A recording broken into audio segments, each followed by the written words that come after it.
മീഡിയയിലേക്ക് സുസ്വാഗതം.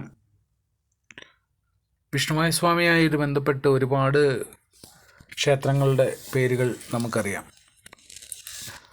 പലതും വിശ്വപ്രസിദ്ധവും അല്ലാത്തതുമായ ക്ഷേത്രങ്ങളാണ്. കാനാടിമഠം മുതൽ കല്ലടിക്കോട് കരിനീലിയുമായി ബന്ധപ്പെട്ട കഥകൾ ഉൾപ്പെടെ, കുട്ടിച്ചാത്തൻകാവ് ഉൾപ്പെടെ, മാങ്ങോട്ടുകാവ് ഉൾപ്പെടെ, പെരിങ്ങോട്ടുകര ദേവസ്ഥാനം ഉൾപ്പെടെ, കാരണയിൽ മഠം ഉൾപ്പെടെ, കാളിയാർ മഠം ഉൾപ്പെടെ, പുഞ്ചനല്ലൂർ ഇല്ലം അടക്കം, കാട്ടുമാട മന, ചാത്തനാട്ടില്ലം, കറുത്തുള്ളിക്കളരി, ആവണങ്ങാട്ട് കളരി എന്നു തുടങ്ങി ഒരുപാട് ക്ഷേത്രങ്ങളെപ്പറ്റി, ഒരുപാട് മനകളും ആരാധനകളുള്ള ഒരുപാട് സ്ഥലങ്ങളെപ്പറ്റി നമ്മൾ കേട്ടിട്ടുണ്ട്. ഈ പല പേരുകളിലും സ്വാമി അറിയപ്പെടുമ്പോൾ സ്വാമിയുടെ മായാരൂപം എത്ര ശക്തമാണെന്ന് നമ്മൾ തിരിച്ചറിയാണ്.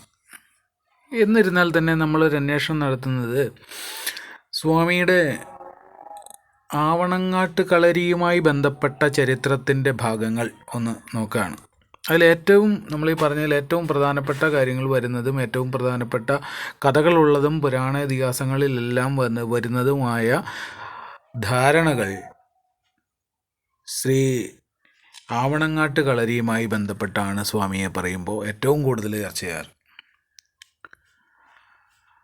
അത് ഐതിഹ്യമാലയിൽ ഒരുപാട് കാര്യങ്ങൾ പറയുന്നു.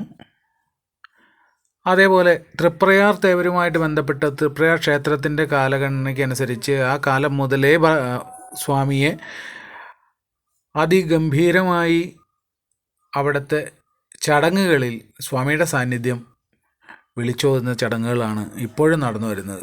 അതുകൊണ്ട് തന്നെയാണ് ചരിത്രകാരന്മാരും പണ്ഡിതന്മാരും എപ്പോഴും സ്വാമിയുടെ കാര്യം പറഞ്ഞു കഴിയുമ്പോൾ, വിഷ്ണുമായ സ്വാമിയുടെ കാര്യം പറയുമ്പോൾ സ്വാമിയെ ഏറ്റവും കൂടുതൽ അടുത്ത് പറയുന്നത്, ഏറ്റവും കൂടുതൽ അഭികാമ്യത്തോടെ പറയുന്നത്, ഏറ്റവും കൂടുതൽ പ്രാധാന്യത്തോടെ ആവണങ്ങാട്ട് കളരി ശ്രീ വിഷ്ണുമായ സ്വാമിയെ പറയുന്നത്.